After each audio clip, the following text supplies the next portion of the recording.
Very good morning, Radiant. Class 12 student. Today I am going to start a new topic, over subscription of share. तो बेटा बहुत important है, exam में आने वाला है, बोर्ड एग्जाम में भी कई बार पूछा गया है, तो ध्यान से देखिएगा। Okay students, your topic is over subscription of share. इसका मतलब क्या होता है? फर्स्ट ऑफ ऑल आप इसको जानना चाहते हैं कि sir over subscription of share का क्या मतलब होता है। Actually, student, over subscription means when any company received excess application compared to its issued share. Suppose that कि कोई कंपनी थी जिसके पास कुल 10,000 शेयर था। अच्छा, इस 10,000 शेयर को आप क्या कहेंगे? सर ये अथराइज्ड शेयर है या अथराइज्ड शेयर कैपिटल आप इसको कहते हैं या रजिस्टर्ड शेयर कैपिटल करते हैं। इस 10,000 में से कंपनी ने डिसाइड किया कि मैं 5,000 शेयर जो है वो बेचना चाहता हूँ। ठीक है, तो चलो ठीक है, आप 5,000 शेयर बेचो। ये जो शेयर बेचा जाए इसको बोला जाएगा इशूड शेयर। कौन सा शेयर? Issued share. और इस 5,000 शेयर में से कितना बिक सकता है? देखो, इस 5,000 शेयर में से कुछ कम बिक सकता है, ठीक है, जितना है 5,000 बिक सकता है, या 5,000 से ज़्यादा का केस आप देखने जा रहे हैं। क्या होता है जब ये 5,000 से कम एप्लीकेशन आएगा, ठीक है, जब ये 5,000 से कम एप्लीकेशन आएगा तो इसको बोला जाता है अंडर सब्सक्रिप्शन। अंडर सब्सक्रिप्शन का मतलब है कि जितना आपने शेयर इशू किया है उससे कम एप्लीकेशन है। Means public are not interested as a company want. जिस तरीके से कंपनी 5,000 शेयर बेचना चाहती है, उस 5,000 शेयर पे पूरा एप्लीकेशन नहीं आया।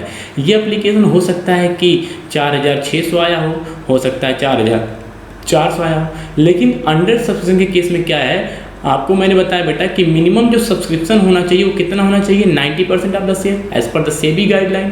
तो सेबी गाइडलाइन के हिसाब से 90% होना चाहिए। मतलब ये कि अगर कोई कंपनी 5,000 शेयर इशू करती है तो अगर मिनिमम भी हो रहा है तो कम से कम 4,500 शेयर, 5,000 का 90% इतना ही तो होगा बेटा, 4,500 शेयर इतना तो बिकना चाहिए। ठीक है, इतने के लिए एप्लीकेशन आना चाहिए, तो ये बोला जाता है अंडर सब्सक्रिप्शन। लेकिन ये अगर 5,000 आपने शेयर इशू किया और 5,000 पूरा बिक गया तो मतलब इक्वल चला गया।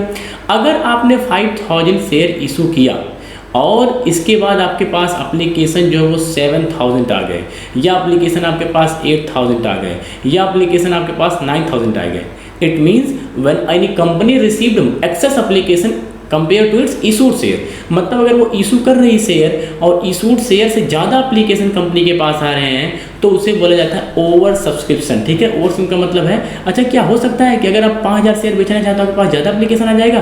बिल्कुल आ जाएगा।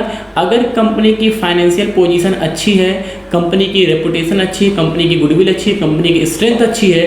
सपोज दैट एग्जांपल लूँ, अगर मैं बात कर लूँ बेटा, पार्ले जी कंपनी अपना मार्केट में अगर 500 शेयर ही बेचना चाहती है तो 500 शेयर बेचते समय जैसे वो मार्केट में जनरल मार्केट में 500 शेयर इशू करेगी तो नियर अबाउट 25,000 एप्लीकेशन से भी ज़्यादा आ सकते हैं। ठीक है, इससे ज़्यादा भी एप्लीकेशन आ जाएंगे। क्यों? क्योंकि कंपनी की वेल्थ पावर, कंपनी की रेपुटेशन काफ़ी अच्छी, वर्ल्ड लेवल की कंपनी है वो। ठीक है, तो इसलिए कहा जाता है कि when any company receive excess application money at the time of issued share, तो ये माना जाएगा कि भाई हमने 100 इशू किया, company are interested to issue their share only 100, but अगर 100 से ज़्यादा एप्लीकेशन आ रहे हैं। अच्छा, 100 से ज़्यादा एप्लीकेशन आने का मतलब क्या है? 100 से ज़्यादा एप्लीकेशन आने का मतलब सीधा सा है कि public are more interested to purchase your share. ठीक है, जितना आप बेचना चाहते हैं उससे ज़्यादा वो जो है इंटरेस्टेड है। चूंकि आपको मैंने बताया कि शेयर को इशू करते समय आप प्रॉस्पेक्टस इशू करते हैं और जितना आपने शेयर इशू किया है उससे ज़्यादा शेयर एक बार में आप इशू नहीं कर सकते। जैसे प्रॉस्पेक्टस के टाइम पे आपने कहा कि मैं 1,000 शेयर बेचना चाहता हूँ, बिल्कुल सही, साइन हो गया, मोहर लग गई, चलो 1,000 शेयर आप बेचो। लेकिन अगर आपके पास 2,000 शेयर की एप्लीकेशन आता है तो आप इसी 1,000 शेयर में से जो है वो 1,000 शेयर में से आपको सेटिस्फाई कराना है। ये नहीं कि जो आपके पास अथराइज्ड कैपिटल बचा हुआ जो अभी अनइशूड है उसमें से जाकर के आप रिकवरी कर देंगे। ठीक है, जितना इशू है उतना ही एक बार में इशू होता है। जितना आपने शेयर एक बार में 1,000 इशू किया है, इसी 1,000 भले आप 1,000 का पैसा वापस कर दीजिए कि चलिए ठीक है नहीं कर पाएंगे भाई, आपके पास शेयर ही इतना है।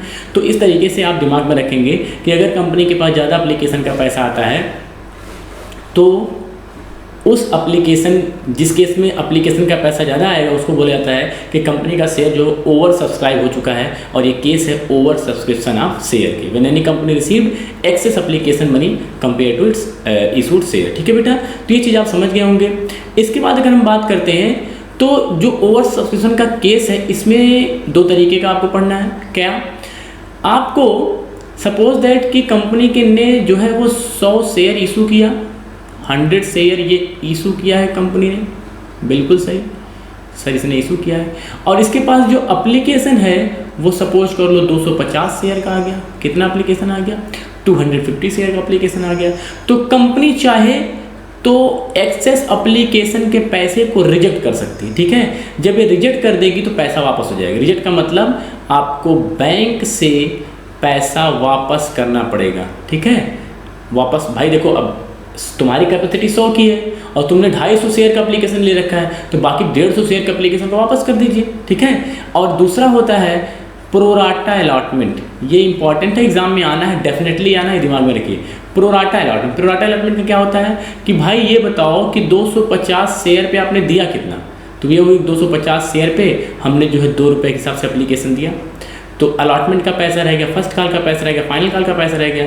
तो इसी 250 शेयर में कैटेगरी बना लेगा कि चलो ठीक है, इसमें जो जिसने जो है जिसको 100 शेयर चाहिए उसको मैं 50 दे दूंगा, और जो मोहन ने 150 शेयर के लिए अप्लाई किया है उसको भी मैं 50 दे दूंगा। देखो 2 कैटेगरी बनी कि नहीं। ये 2 आदमी थे, कुल कितना एप्लीकेशन आया था? 250।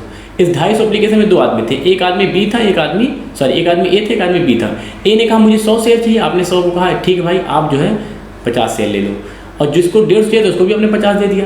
तो इसमें होगा क्या, आपने एक भी रुपया वापस नहीं रखा। आप देख रहे हैं, तो अगर इससे कंपेयर में करूं तो ए का जो है वो 50 रुपये, 50 शेयर पे 2 रुपये एप्लीकेशन के हिसाब से 100 रुपये आपके पास जमा है, लेकिन इस जमा पैसे को आप वापस नहीं करने जा रहे। क्यों? क्योंकि आप रख लेंगे और कहेंगे कि इस पैसे को मैं अलॉटमेंट फर्स्ट कॉल या फाइनल कॉल पर भी रिकवर कर दूंगा, क्या करेंगे पैसे वापस लेकर के, ठीक है।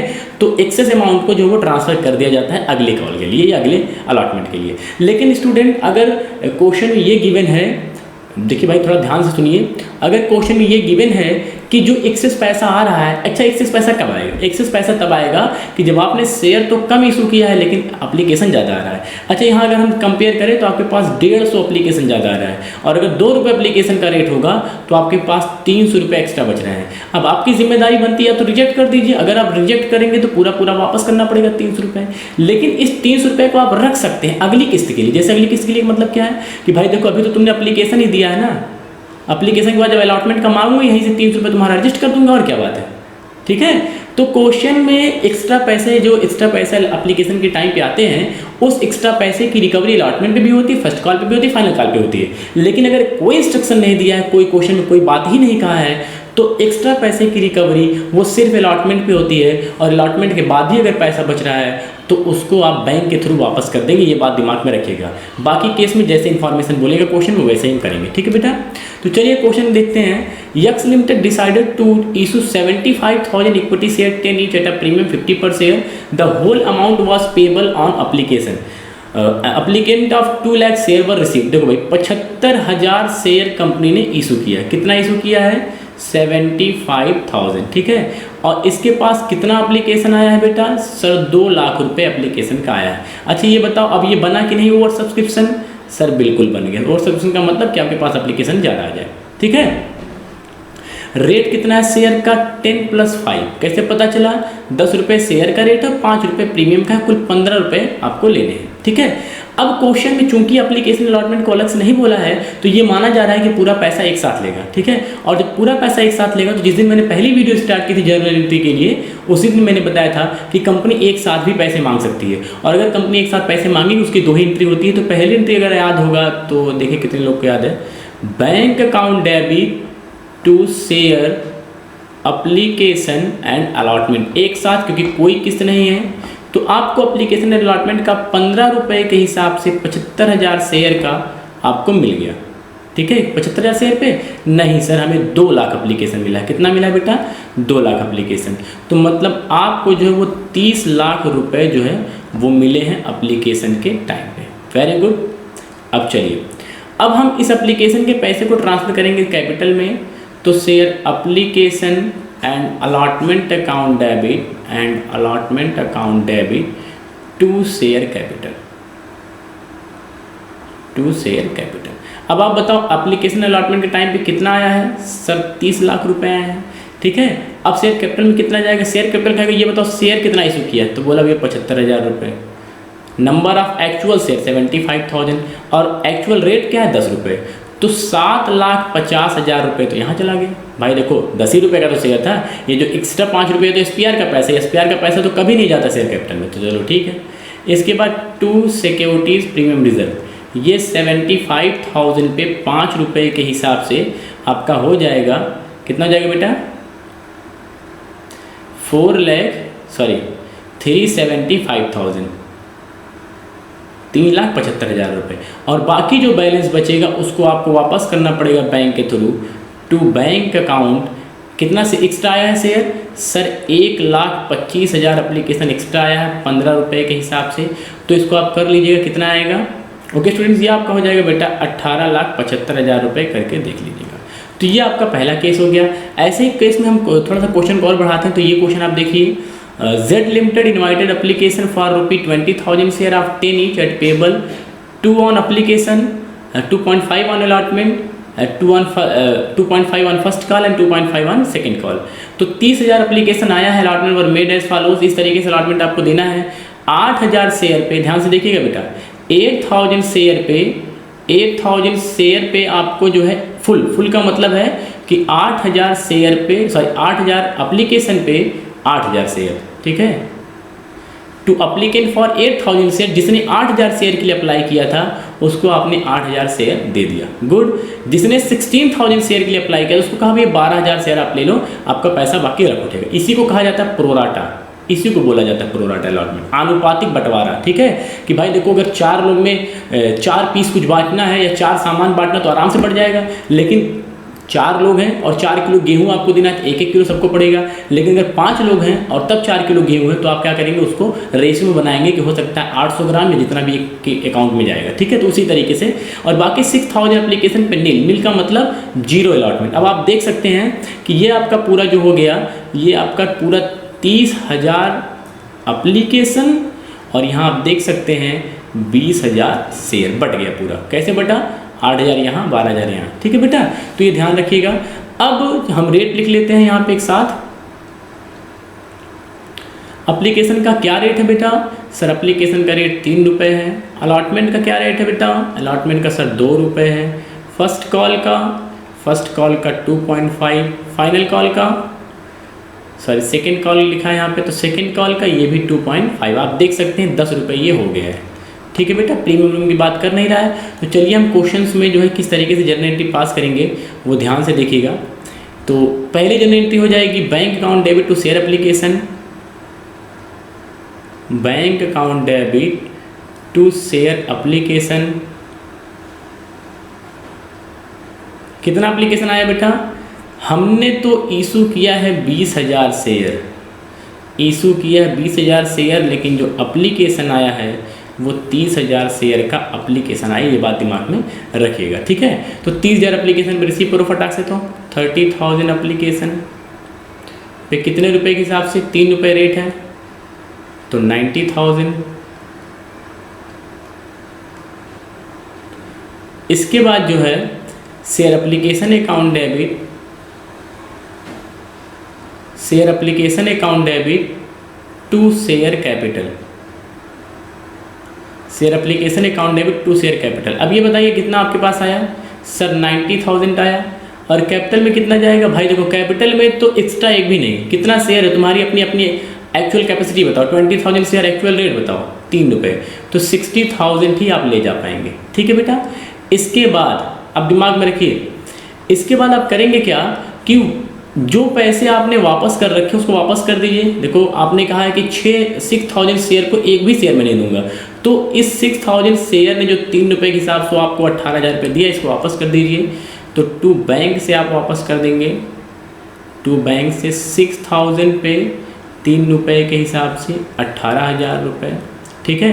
अब आप देख पा रहे होंगे कुछ पैसे एक्स्ट्रा बच रहे हैं, वो चले जाएंगे टू शेयर अलॉटमेंट पे। कहाँ चले जाएंगे बेटा, टू शेयर अलॉटमेंट पे। कैसे जाएगा, ध्यान से देखिए, यहाँ देखिए आप देख पा रहे होंगे तो जो 16,000 शेयर आपके पास एप्लीकेशन आया था, ये कैटेगरी सेकंड, फर्स्ट वाले में तो कुछ नहीं बचेगा भाई, 8,000 शेयर पे 8,000 एप्लीकेशन, तो यहाँ कुछ बचना है नहीं। लेकिन दूसरे वाले में 16,000 पे अगर एप्लीकेशन का रेट अप्लाई कर रहे हैं तो कितना आ रहा है बेटा, सर 48,000 से आ रहा है। कितना आ रहा है कि एक आदमी कोई सपोज कर लो 20 था, जिसने आपको 16,000 शेयर के लिए एप्लीकेशन दिया था, तो 3 रुपये के हिसाब से आपको इसने एप्लीकेशन के टाइम पे कितना दिया, एप्लीकेशन के टाइम पे आपको दिया 48,000। लेकिन आपने इसको जो शेयर पकड़ाया है वो सिर्फ 12,000, तो 3 रुपये के हिसाब से मल्टीप्लाई कर दो। उसने कहा चलो ठीक है, तो मेरा 36,000 रुपये कट चुका और मुझे 12,000 मेरा वापस कर दो। आपने कहा वापस क्या करोगे लेकर के, अब वापस क्या करोगे लेकर के, भाई अभी एप्लीकेशन ही तो दिए, अभी जब अलॉटमेंट के टाइम में फर्स्ट कॉल के टाइम पे मांगूंगा तो इस पैसे के वहाँ रिकवर कर दूंगा, मत दीजिएगा पैसे, यही तो बात है। तो चलिए ठीक है, तो अलॉटमेंट के लिए हमने 12,000 रिजर्व रख लिया, ठीक है। आगे अगली कॉल बनाएंगे बेटा, share allotment account debit, share allotment account debit to share capital. कितना ड्यू बनाएंगे सर? हमारे पास जो शेयर है वो 20,000 है और जो रेट है 2 रुपये के हिसाब से वो 40,000 है, तो आ जाएगा 40,000 रुपये। आप देख सकते हैं कि जो आपका रेट है अलॉटमेंट का वो 2 रुपये ही है ना, ये तो 40,000 से ड्यू बनाएगा। अब 40,000 से ड्यू बनाने के बाद अगली entry, bank account debit to share allotment. बैंक से तुमको 40,000 नहीं मिलेगा, क्यों? क्योंकि जब तुम 40,000 लेने जाओगे तो जब बी के पास पहुंचोगे, बी कहेगा मेरा तुम 12,000 यार पहले से तो फिर आगे पैसा लेने, तो आप कहेंगे 12,000 हटाओ, जो बच रहा है वही मिल जाए, तो 28,000 ही आपको मिलेगा। तो 28,000 रुपये से आपका बैंक अकाउंट डेबिट हो जाएगा और यहाँ 28,000। ठीक है बेटा, अब थोड़ा और सोचिए, कुछ सोचिए ये कि आपने शेयर अलॉटमेंट को कितने से डेबिट किया है? सर हमने 40,000 रुपये से डेबिट किया है। तो अगर आपने 40,000 रुपये से डेबिट किया है तो 40,000 रुपये से क्रेडिट भी होना चाहिए, बात बराबर। तो 40,000 से डेबिट है तो 40,000 से क्रेडिट कैसे हो रहा है? ये देखो, यहाँ 28,000 से क्रेडिट आप कर रहे हैं और जो 12,000 पहले से बचा के रखे थे, तो इसको इन दोनों को जोड़ लीजिए, 40,000 नहीं हुआ। अरे भाई एक एप्लीकेशन के टाइम पे आ गया था 12,000 रुपये, तो कोई सोचने की बात नहीं है। आगे अब हम शेयर सेकेंड कॉल के लिए लिखेंगे, तो share first call account debit to share capital. 2.5 रुपये के हिसाब से 20,000 शेयर का, 2.5 रुपये के हिसाब से 50,000।